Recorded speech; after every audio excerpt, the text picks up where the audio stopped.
Hello, everyone, and welcome back to this edition of the Business of Compliance podcast, a podcast for executives by executives, really hoping to bring you the information that you need to make the best possible decisions based on what you're currently dealing with in the market. Today, I'm, Arian, honestly honored that you chose to spend some time with us. Today, we have a very special guest, Arian Sheremeti. Arian, before we kick off with our dialogue, would you be open to maybe telling the audience just a little bit about yourself so they understand your perspective? Sure. Thanks very much, first and foremost, for having me. It's a really pleasure and honor to be a guest of your compliance, Patrick. So thanks. Of course. For those that don't know me, my name is Arian Sheremeti. I've been in GRC field for 11 years now. I come from technical background, and around 2014, I made the switch from a very technical positions that I had at that time, either in IT infrastructure, cybersecurity, into governance, risk, and compliance. Initially, it was with two of the big fours, with PwC, later with Deloitte. And since then, I have held different positions in financial sector as Chief Information Security Officer. And in the last 3 years, I have founded my company where I focus solely on governance, risk, and compliance. And Arian, for what it's worth, that's how we met, is through the integration that you've done with many other companies in the EU around ensuring that those organizations have robust and flexible management systems to build internal controls, internal management, and internal governance from. I didn't realize that your background was primarily in tech before shifting to GRC.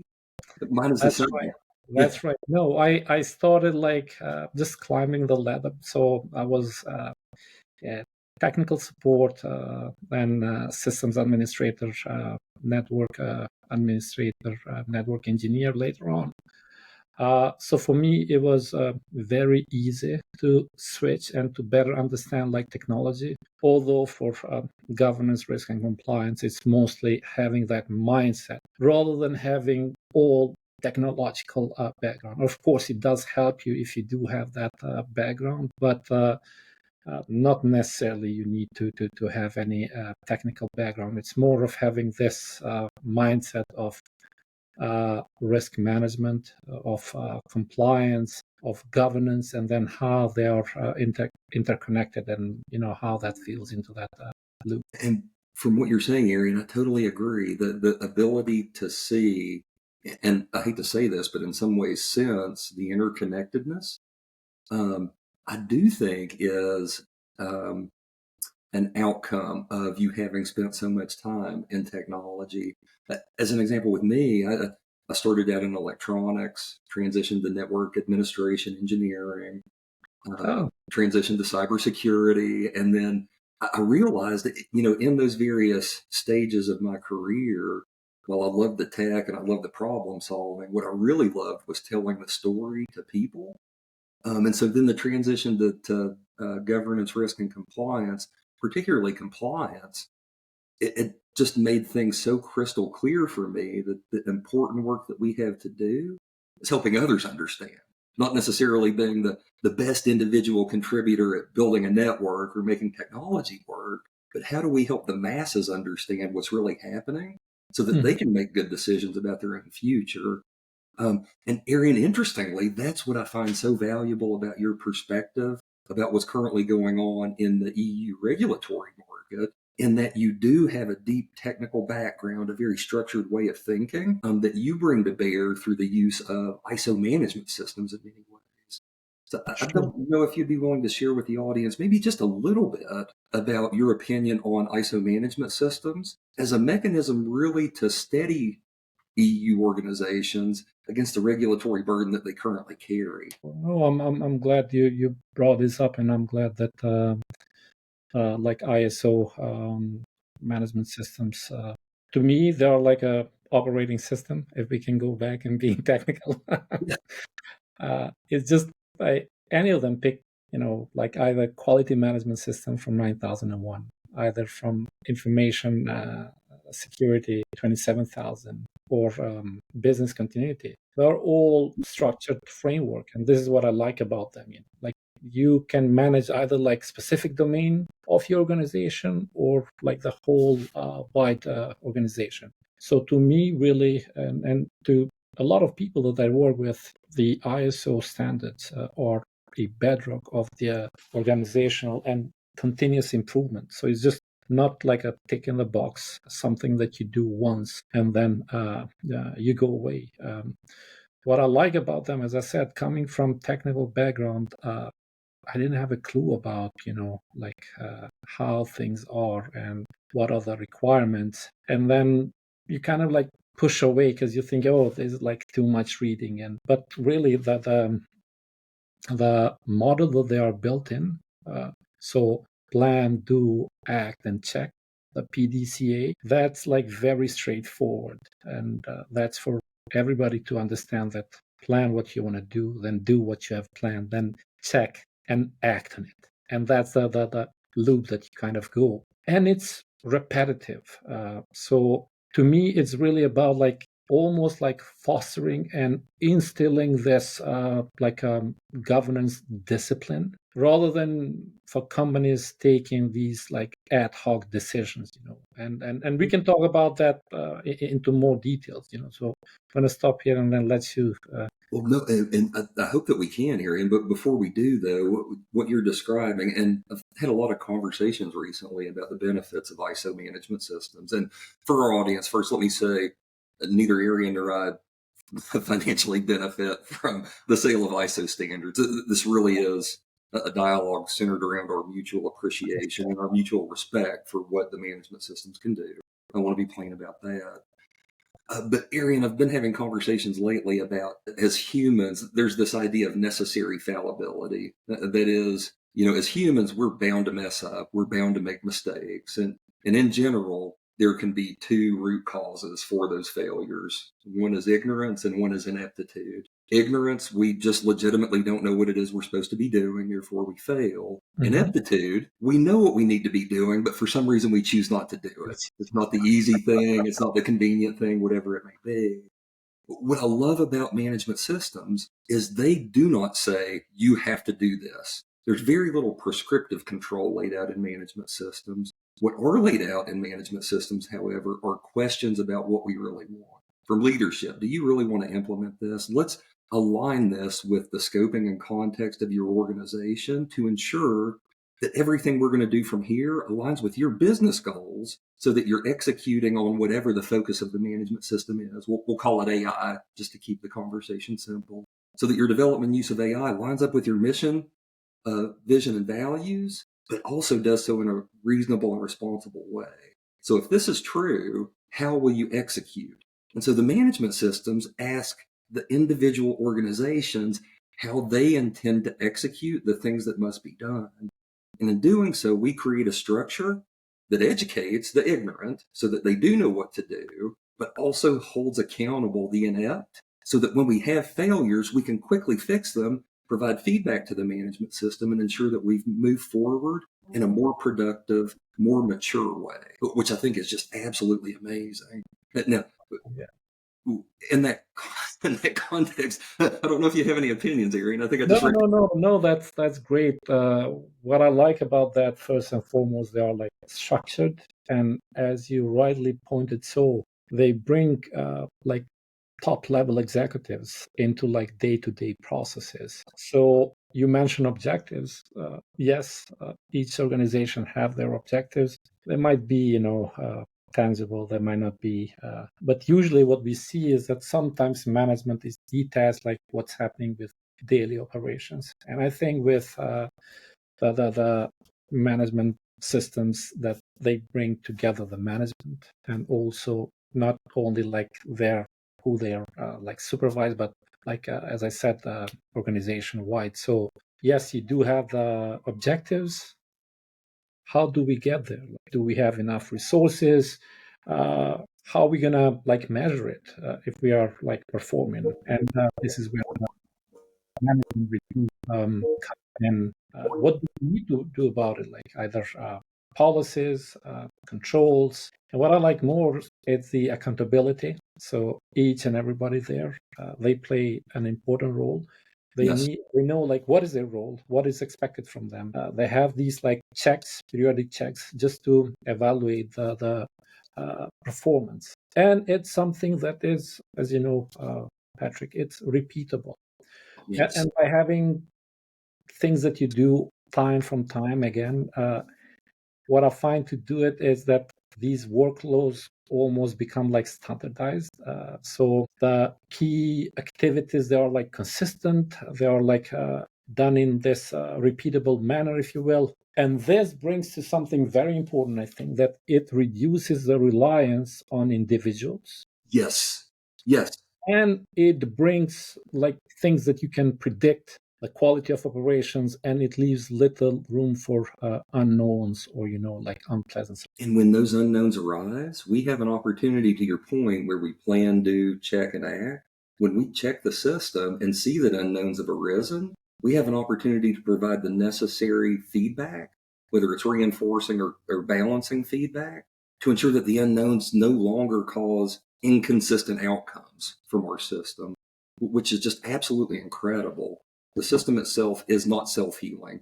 This is still driven by humans, but in many ways it promotes healing activity just through the operation, just through the execution of the Deming cycle. Yes. It's this built-in cycle of improvement. So the management system will kind of try to see like what is expected to monitor, to measure. But then, as you said, if there are like any room for improvement, any non-conformities, they'll be quickly first and foremost able to find out about it, and then second into like going and saying like what do we need to do in order like to remediate, to rectify this. Yes. And Arian, just to kind of restate, because I think for listeners we might have gotten a little bit technical, but for our listeners, please understand that and Arian, you frame this up as an operating system, which I think is brilliant.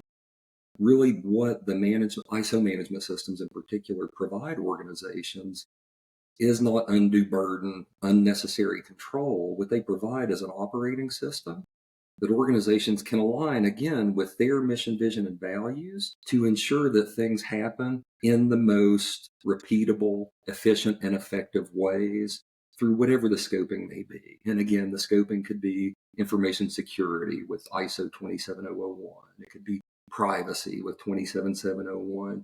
You mentioned BCDR 22301. Even AI now, which is near and dear to my heart, Arian. I think we've talked about this a bit, but through ISO 42001, we have management systems that allow us to be successful without reinventing the wheel and taking the risk of making our own mistakes so that we can learn what the right things are, Yeah. which again is just amazing. It's no, you pointed. It's also not as you said like burden. It's almost like having this like a project management roadmap. But this is not like a project that you kind of like finish and you deliver and then you forget about it. It's like your baby that not you as an individual. Obviously, there are going to be responsibilities in organization that somebody might be like a compliance manager.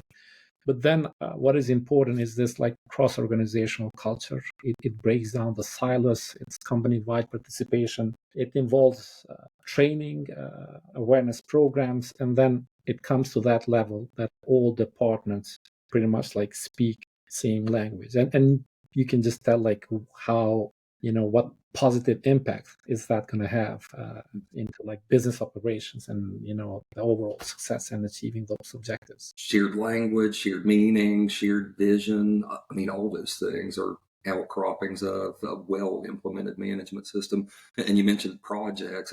I mean, I think that's a great distinction to make.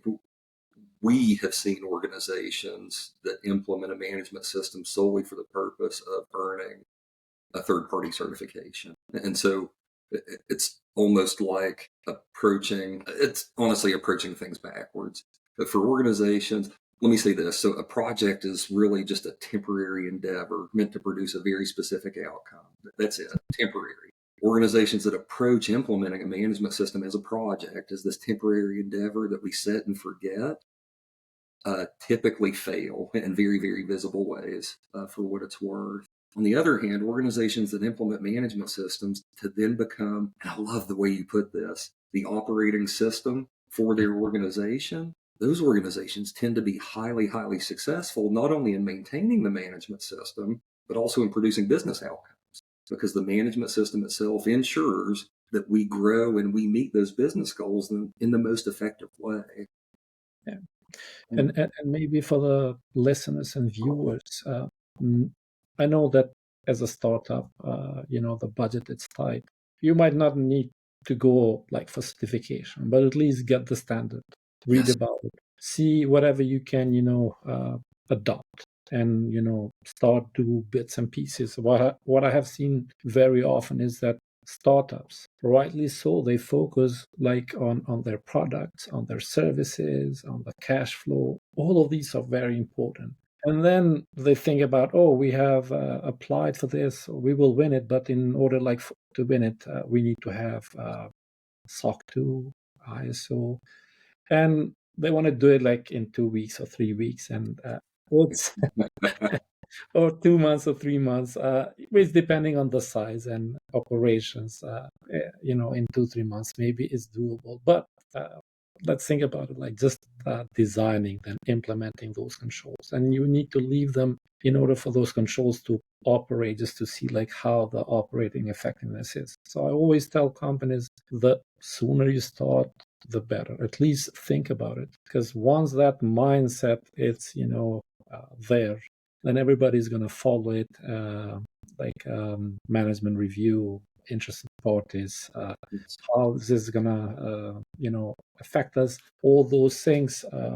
And then when you sit together, you discuss about them, you kind of like understand. Otherwise, as companies grow, then it's so hard, that's why it takes more time, like in companies that are larger, like to start and implement, rather when they are smaller, or if you start at the like early stage, in my opinion, because we are creatures of habits, and once those habits out there, it's going to be very hard like to get rid of them. And Yeah, humans are not known for our willingness to change. Our ability to change, yes. Our willingness, no, not at all. Now, Arian, go ahead. Sorry. Like ISO standards are voluntary. You can do them in voluntary basis. They are not like some other frameworks or acts, or like DORA or NIST do. You can do them on a voluntary basis, but that's gonna show really not only your maturity, because at the end of the day, as you said at the very beginning, it's not only having it in the paper and having that, check that box. It's not that like malicious actors are going to see, oh, you have 27,001 and back off. Yeah. But really what I try to tell clients and friends and colleagues is that, by having this earlier on and starting to adopt it and do it in bits and pieces, and bring everybody together, really you have this mindset you instill, and you foster like governance, risk management, and compliance. And then let's say if something is mandatory, if you already have these standards in place, it's going to be much more easier to adopt either new requirements, evolving requirements. But at the end of the day, it's the value that you are getting from the management systems, whatever that might be: quality, information security, AI, business continuity, any of them. Arian, you said something really important that I want to maybe take a step back and focus on for just a moment for our listeners, because I'm not just I'm certain this is a point of confusion in the market. And that is ISO standards. And you said they're voluntary, which is absolutely correct. Any organization in the world can choose of their own volition to purchase a particular ISO management system standard and implement it for their own benefit. And so ISO standards are voluntary. They always will be. Aside from situations we are in customer contractual agreements, require certification to a certain standard, which is not uncommon. In fact, some of our listeners might have contractual agreements today that require SOC 2, ISO 27001, whatever the case may be. But largely, we need to think of the management systems as voluntary. What will not be voluntary, which is really big in your part of the world right now, Arian, are the regulations that we see are supported very, very well by some management system standards. As an example, ISO 27001, the Information Security Management System, we see as being a really good foundation to extend out to meet the external requirements and obligations of many of the regulations that are in force in the EU right now. I don't know if maybe you would care to talk just a little bit about that for our listeners so they can better understand the utility of the management system as a base. Yeah, so no, thanks for bringing that up. The requirement of ISO standards in some cases we have seen, like when you do like third-party risk assessment. I'm just gonna go back and then we're gonna pick up with other like regulations in Europe and elsewhere. Yes.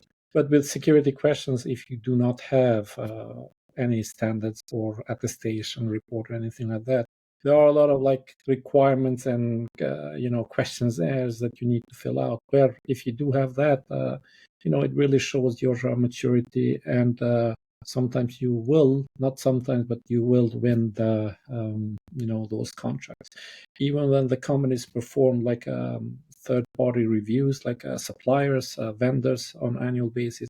Instead of performing all these like assessments, they're going to see like, okay, are you like still certified? Do you have this attestation? Have you been maintaining it? And then to provide support for that. But going back to your original question, DORA, Digital Operational Resilience Act, or NIST 2, version 2, are big.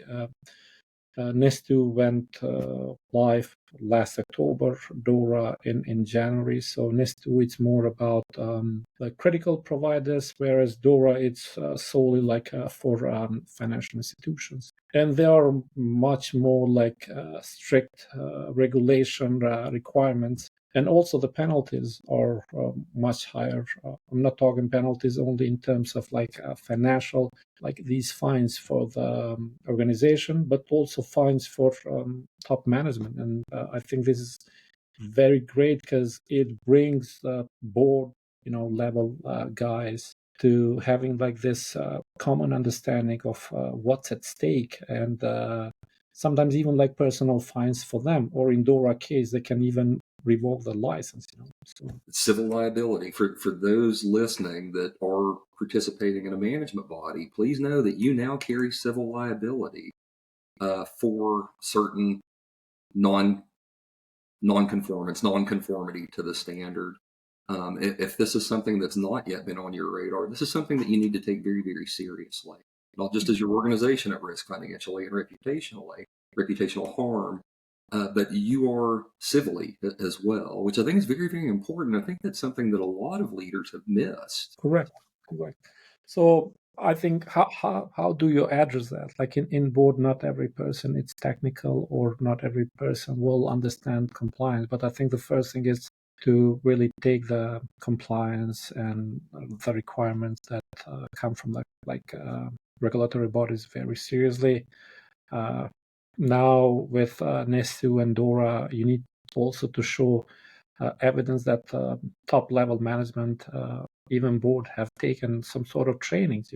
So if those are not enough, taking trainings, you can always get like a external consultant to the board in when it comes to like information security, or DORA or NIST, or all of these. So in order like just to know like what's at stake and how you can better comply with those requirements. And so and guys, to tie this back, or listeners that is, to tie this back to ISO management systems. So all ISO management systems share a common framework, what ISO refers to as the high level structure. And what that means is that management systems are really broken up into a couple of different big sections. We've got clauses, which are the shalls. These are the real meat and potatoes, the real core framework of the requirements for the management system. And then we've got various annexes, Annex B, C, D, what have you, that include, in many cases, in Annex A and B, controls that organizations can bring to bear to meet their obligations associated with the clauses. Now, in that high-level structure, as I said, it's a very standard high-level structure that works from establishing the context of the organization, leadership obligations, planning obligations, support obligations, operationalization, measure, continuous improvement. So we've got this thing that in effect drives us through making all the decisions that we have to make, again, to be the most efficient and effective in implementing this management system, whatever its focus may be.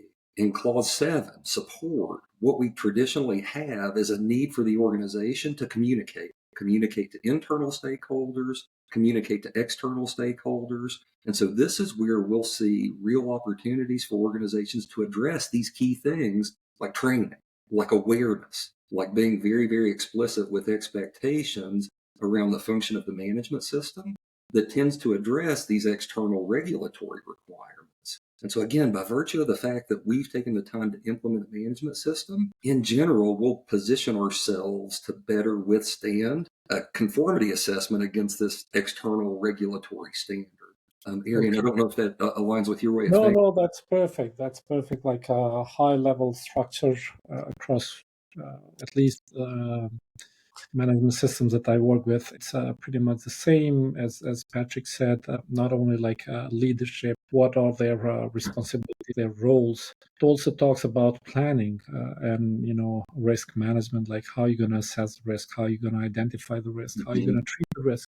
And as Patrick said, with number 7, support communication, but then most important, like resources, having the right resources or enough resources, and then the competence of those resources. It's not just like having bodies there, but also people that they know what they're talking about and what they're doing. So all of these little things, they make big things happen. So every little bit adds up and really. And Arian, if I could ask, and purely your opinion, don't expect data behind this. Do you think the European market today is generally prepared for the regulatory burden they carry? Are businesses that you're working with in a position that you feel like they're actually doing the things proactively they need to be doing to conform to all the external regulation they're bound to? Fortunately, not at the level that I would like to see. I would say, to be frank, like far away from it. As I don't know what's your experience, but when it comes to compliance, like voluntarily compliance, only like a small portion of companies that they do that. It's mostly when it's enforced, when you have penalties, when you have like licenses being revoked. Reactivity. Oh, and yeah, it's reactive. It's reactive. As I said, the earlier you start, the better off. And going back to your questions, so you have either new regulations or existing regulations that they, evolve. NIS 2, it's a great example. It was version 1.0. So that's why the 2 is there for the version 2. So I think that by having the management systems already and by doing the PDCA, plan, do, check, and act, you are very like mature and you're more willing to see, okay, this is what we are missing, just like that mindset and thinking, this is what I'm missing, let's get together, what needs to be done. It's just that methodology, and they know like who is like the going to take the ownership, what are going to be the deadlines, just like this mindset about thinking and saying like, look guys, this is like, it's not an optional, we have to do it. And that's what I like about like management systems, that by doing it over and over and over again, it just like it starts to become your part of your day-to-day operations, pretty much. And Arian, it reminds me of the concept of locus of control. So internal locus of control, we feel like we're in control of our environment and what will happen next. External locus of control, we feel like external factors are pushing us around.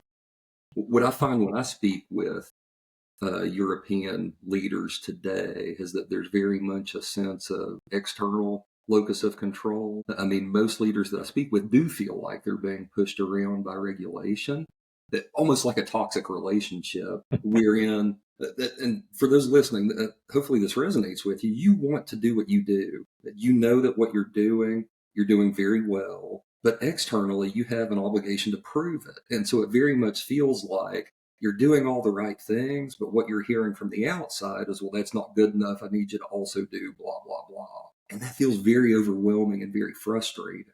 What we have seen, and Arian, I don't know if you've seen this, but what I've seen is for those organizations that choose to focus on internal locus of control and building their management systems that, again, are fit for their context, so fit for purpose, fit for use, that then extend those management systems to address external obligation, they tend to more feel like they're in the driver's seat, that they do have control, not only over what it is that they're doing, but really of their own future. So it very much is a psychological shift, but it's a shift that happens once we start refocusing on doing the things that we know we need to be doing and addressing external obligations as they come up, rather than letting these external obligations be a fire drill that makes us feel like we're being pulled 1,000 different directions. Totally agree.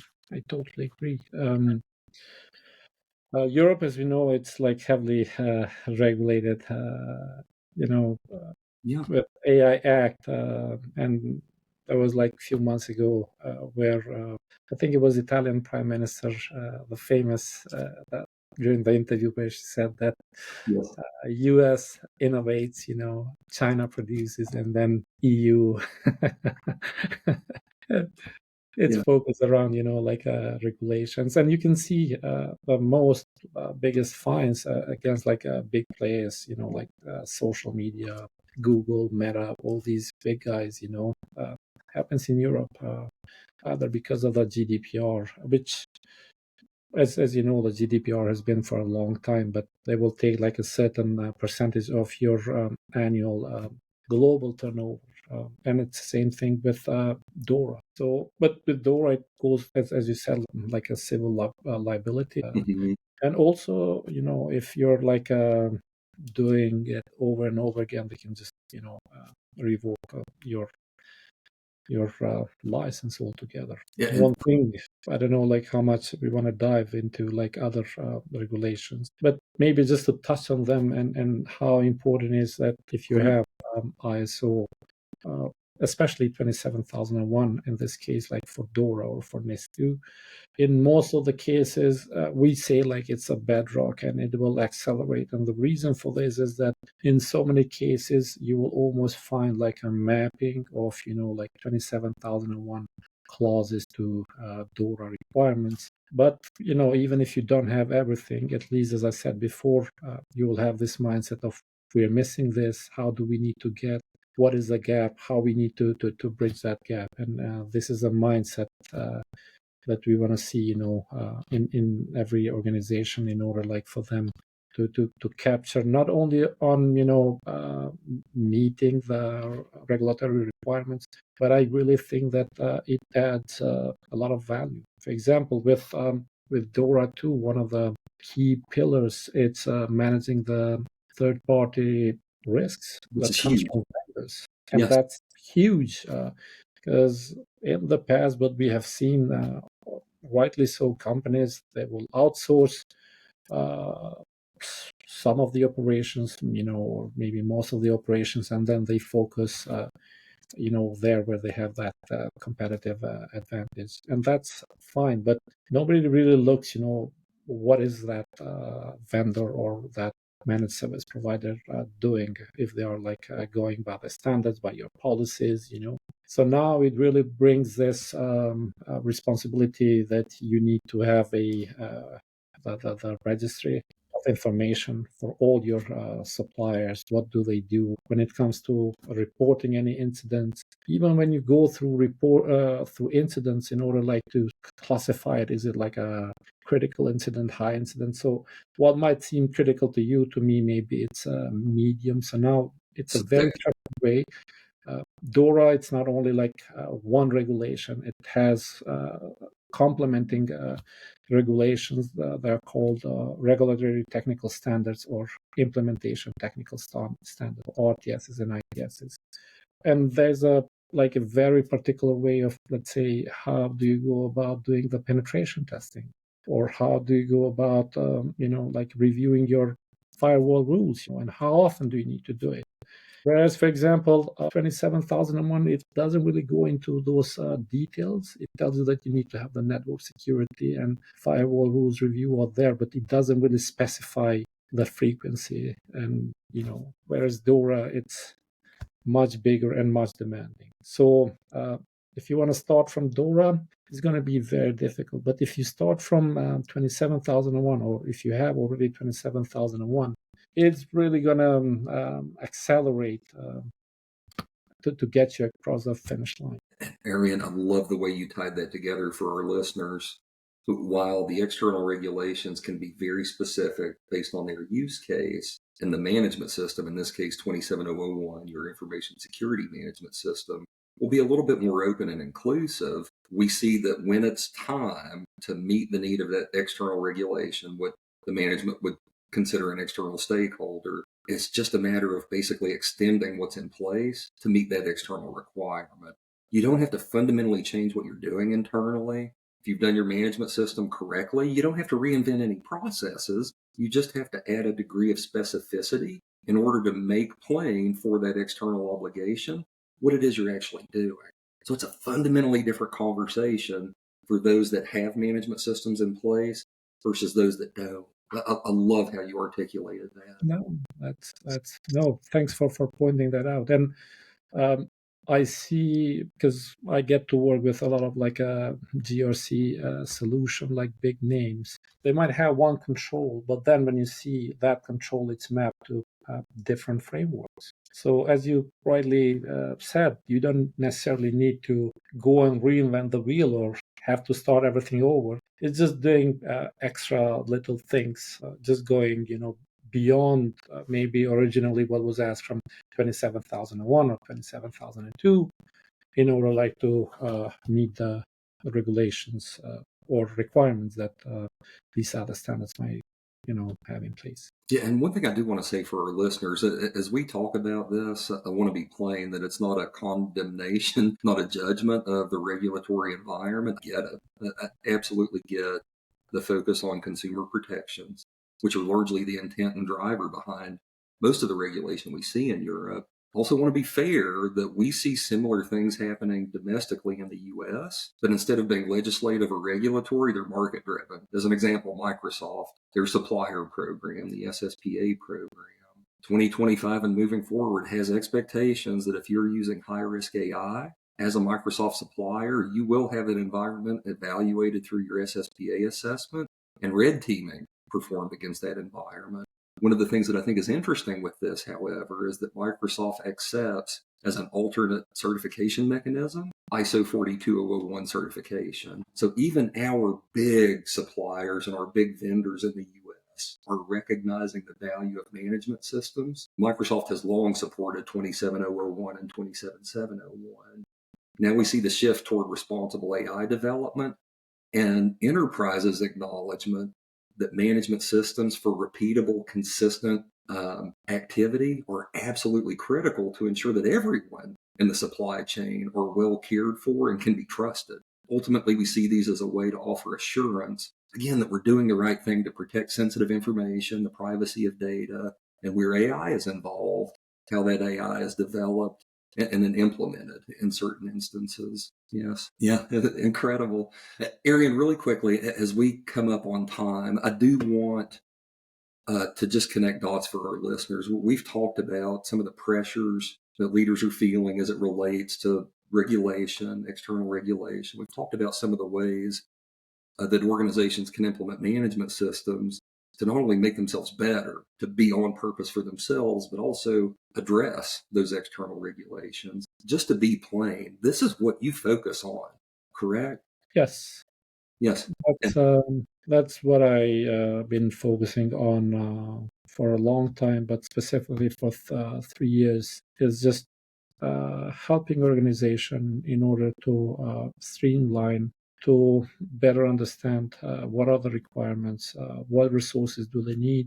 Sometimes it's not that they don't understand or they don't know how to do it, but they are just simply busy. They would rather, like focus somewhere else and let you do your thing. So yeah, it's been, great. I love, helping startups and big organizations just to be able, like, the management systems, whether it is like 42, 27, 27701, or to PCI DSS. And to me, it's kind of like fun doing this on daily basis because I really like what I do. I enjoy, first and foremost. And then I can, once they get, for example, 27701, and say, okay, you do have this, is great. If you do a little bit more, you can get this. But it's not about like just earning that certification. Let's see, how can this really add the value, first and foremost, to your organization, and what do you get from it? Because it's not just at the end of the day of having that, as we said before, ticking the box at the end of the day. Yeah, and so to our listeners, for what it's worth, Arian, I consider you not just a colleague, but a friend. And so Likewise. to our listeners, if you do find yourself in a position that you recognize you have to do something, but aren't sure what that something is, please reach out to Arian. He is someone that you can trust to do the right thing for you and your situation. And I think you'll benefit. I truly do. Arian, thank you so much for making time Thanks, today. Patrick. Thanks for your kind words. Thanks for the opportunity. It's been great. It was my pleasure, and I look forward to catching up again. Cannot wait. For listeners in our show notes, we'll have a basic overview of the dialogue today. Arian, I'll also include your contact information if that's okay. That's fine. Yeah. Yeah, Thanks. Appreciate it. thank you so much. For everyone else, look forward to talking to you again soon. And Arian, I'm sure we'll talk again sooner rather than later. For sure. Thank you. Thank you all. Thanks.